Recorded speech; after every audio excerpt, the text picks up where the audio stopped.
Victory Monday, everybody. Coming up on today's show, a little overreaction Monday after the Texans' 41-21 win over the New England Patriots in Week 6, getting their first ever win at Gillette Stadium in Foxborough. It was such a sweet victory. I mean, they had me a little bit in the second quarter. I was a smidge worried if you were watching our live watch party yesterday on the channel, but the Texans, this defense, the offense, every single part of this Texans team came through in the second half, and it was an absolute beautiful game to watch if you were a Texans fan. If you agree with me, if you woke up this morning a little bit lighter on your feet, feeling a little bit better, that Victory Monday morning feeling, I've got a feeling, woo-hoo. Go down, hit that like button if you are feeling great to be a Texans fan. H-Town, hold it down. We got that Victory Monday feeling, and coming up, we have a little bit of overreactions from this week. But first, I got to get into some injury news. Azeez Al-Shaair injured during that Patriots game, a knee injury, and this coming in from Aaron Wilson. He said, Texans coach DeMeco Ryans on Azeez Al-Shaair. Azeez is being evaluated with the knee. We'll see how he progresses during the week. So it is notable, though. He did return to the game after, he had that knee injury, the little tweak on his knee, and then was taken out quickly after. So he was seen kind of warming up on the sidelines, testing the knee. I don't know if that was just the adrenaline that got him going throughout that series that he went in after the knee injury, but something to monitor this week as we go into a big game up against the Green Bay Packers. Another injury that happened during this game, Laremy Tunsil, dealing with that ankle injury.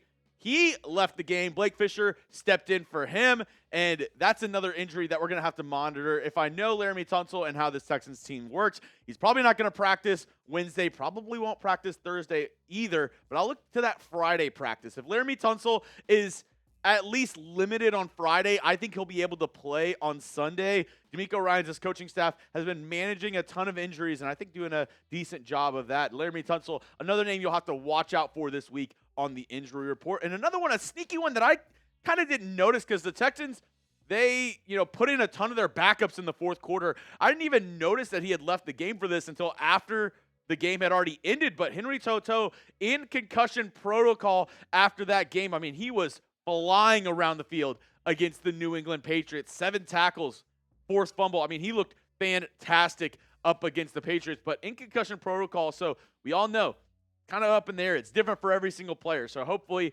he'll be able to play this weekend up against the Packers. As always, make sure you hit that subscribe button. Make sure you keep us locked in. I'll be keeping you updated with the latest Texans injury news throughout this week, the latest news, the latest rumors around the team. This is your one-stop shop for everything Houston Texans. 100% free. I don't hit you with any fees. I don't make you pay anything to watch my videos because I do it for the people. I'm a man of the people. So don't miss a single moment of Texans football this year. Keep us locked in and hit that subscribe button. Now, for Texans Overreaction Monday, a little appetizer of what we're going to be talking about today. Are the Texans playing chess while everybody else is playing checkers? I'll tell you what that means in a moment. Also, the Texans, are they gaining momentum throughout these next couple weeks? I'll tell you about that, break that down, and could the Texans get the number 1 seed in the AFC? We'll break all this down on today's show. But if you're new to the program, if you're like, hey, who's this Jeremy Chuggs guy? This is my very first time even watching the show. This is how I kind of grade my overreaction, my rumor meter. If I give something 0 heads or fake news, no chance. It's not happening. 1 Toro head, small shred of truth. Kind of think of it like 25%. 2 heads, 50%. People are talking. 3 heads, pretty likely. 4 heads, so on and so forth. I think you get the idea. So let's get into the first topic on today's show. Texans, are they playing chess while everybody else is playing checkers? I'm going to give this one 4 Toro heads. H-Town, hold it town, believe it. You got to buy some stock in the Houston Texans because I think the Texans are really smart with how they are managing these injuries on this team and kind of managing the roster. Because Joe Mixon, he was out for multiple weeks, and we were all, oh, what is going on with Joe Mixon? What is happening? And I think it was the right decision that they ended up making, keeping him out, making sure that he was fully healthy before returning. And we saw kind of the fruits of that labor come into fruition yesterday up against the New England Patriots. 13 carries, for 102 yards, 2 receptions for 30 yards, and 2 touchdowns on the day for Joey Mix for 6. This dude was absolutely electric, and I'm just glad he's back to full health. And I think the way the Texans are, dealing with a lot of these injuries is so much smarter than a lot of other teams. Because I mean, you could have, you could have put Joe Mixon in last week. He really wanted to play 2 weeks ago, but waiting, saving him, saying, hey, we got a tough road down the stretch. This is a 17-game season. We got to wait until we know that you're good, and we don't want to risk re-injury. We don't want to missing anybody during the most crucial part of this Texans season. I think Nick Cassero, DeMeco Ryans, they're using this up here.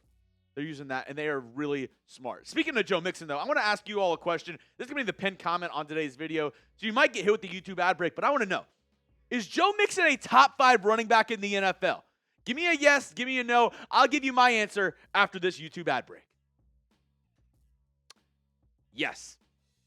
Yes, Joe Mixon is a top 5 running back in this league right now. You can see it.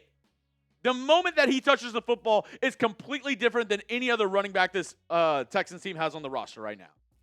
His vision, his ability to hit the hole, his ability for his breakaway speed once he does hit the hole. I mean, he has everything you want in a running back in today's league. He can also catch the ball out of the backfield. He is so dynamic. I love what the Texans have in Joe Mixon, and the fact that, they didn't overpay with a guy like Saquon Barkley, maybe a blessing in disguise, because they got a guy in Joe Mixon who I think fits this Texans offense perfectly. Another running back who did really well yesterday, Dameon Pierce. And same thing, managing these team injuries has been a strong suit for DeMeco Ryans. And we saw that yesterday with Dameon Pierce. He had that long 50-plus yard touchdown run, and he looked really good yesterday as well. 8 carries, 76 yards, and a tutty for Dameon Pierce. This team is they're really smart with what they're doing right now in the beginning of the season. Same with these 2 guys, Nico Collins, Kamari Lassiter. They're 2 very important pieces for this Texans team.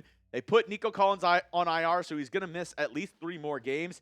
And then Kamari Lassiter, they sat him out of that game yesterday. And they're just trying to be smart because DeMeco knows as a former player what it's like to get injured and play while you're injured. So he knows the process to the recovery and what these players need, and he knows the end goal of this season.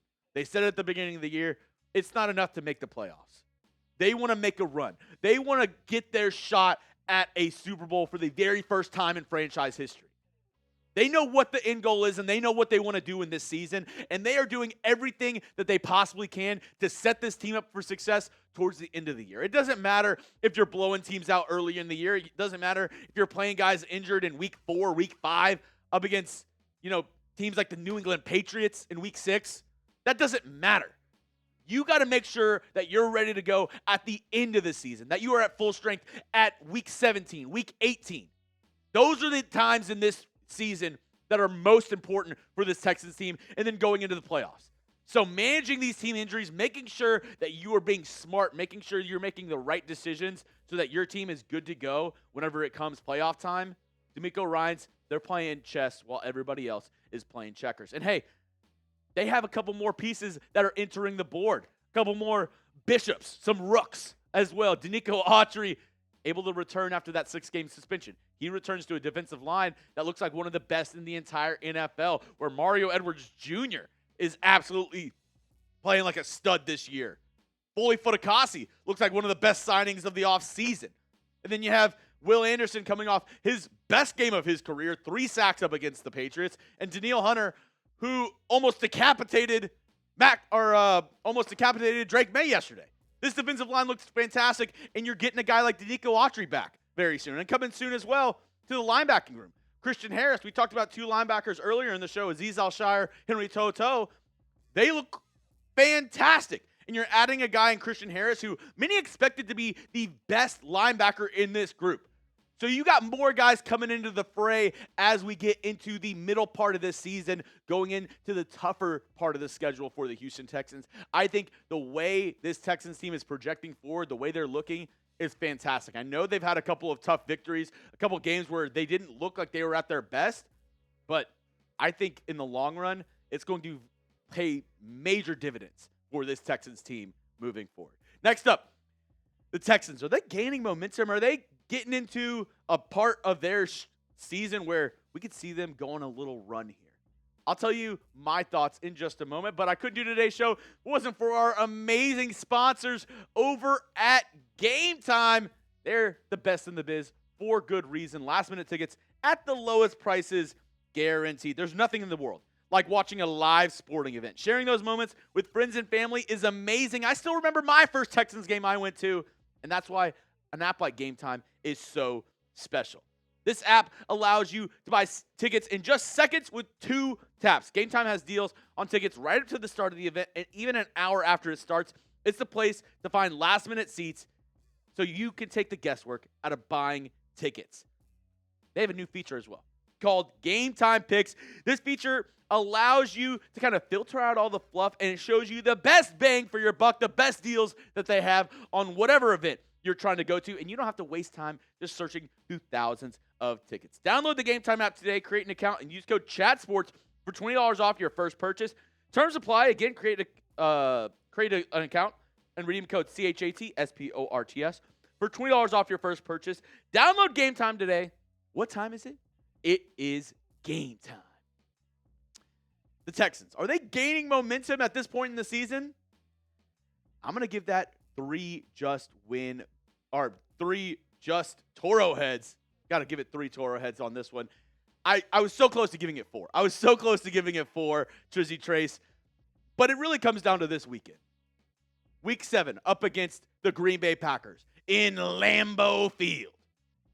I really think this game could set a trajectory for what the Texans are doing throughout the rest of this season. Because if they win this game, if they go to 6-1, this team, the sky is the limit. This is probably the toughest game they have up until that Week 10 game up against the Lions. Because next week you have the Colts, and then you have the Jets. Halloween, a spooky Thursday night football matchup. If you can win the Packers game, I really do believe the Texans can win these 2 games right here. You're looking at a team now that is, they're 5-1, go to 6-1, 7-1, 8-1. If you're 8-1 going into Week 10, I mean, come on. You are looking fantastic, and I think that they can really, if they're going to this game and they're 8-1, I believe that they can go on a stretch right here and win 6 games in a row, including that Packers game in Week 7. This team has shown you that they can win ugly, and now this past week they can show you that they can blow teams out. So I think the way this Texans team is run, how they've kind of dealt throughout this season, even though they haven't won pretty every single week, they've beaten teams and it hasn't looked their best. I think regardless of how they've looked so far, they've shown you one thing and one thing only, that they can win damn football games. That's what they can do. So I want to hear from you right now. I know I asked you at the beginning of the season, but right now the Texans, they are sitting at 5-1. Predict the Texans' record towards the end of this season. Let me know down in the comment section your updated record prediction. At the beginning of the season, I said the Texans would go 12-4-1. I have to change that to 13-3-1. I don't know. Let me know your thoughts down below in the comment section. Last topic on today's show, the Texans. Are they fighting for that number 1 seed in the AFC? I'm going to also give this one 3 Toro heads. I think it is very possible the Texans could end up with the number 1 seed in the AFC. And the only reason I didn't give it 4 is because the bad guys up here, the Kansas City Chiefs.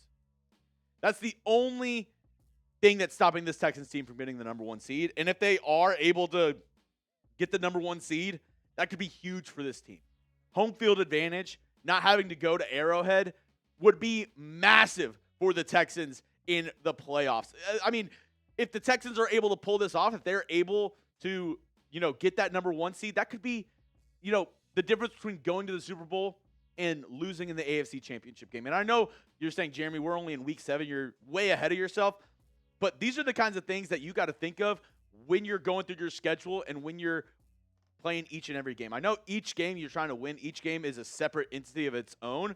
But at the end of the day, the Texans, they have a huge opportunity this season. And I think you need to grasp it because this team has, like I said, never been to a Super Bowl in their entire franchise history.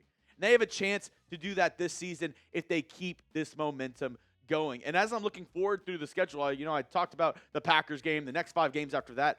I'm looking towards the end of the schedule, week 16, week 17. You play the Chiefs and Ravens in back-to-back games. As you saw in the AFC standings right now, that's who they're sandwiched in between. They're sandwiched in between the Chiefs and the Ravens. Those are 2 massive games that the Texans will have to play towards the end of the schedule.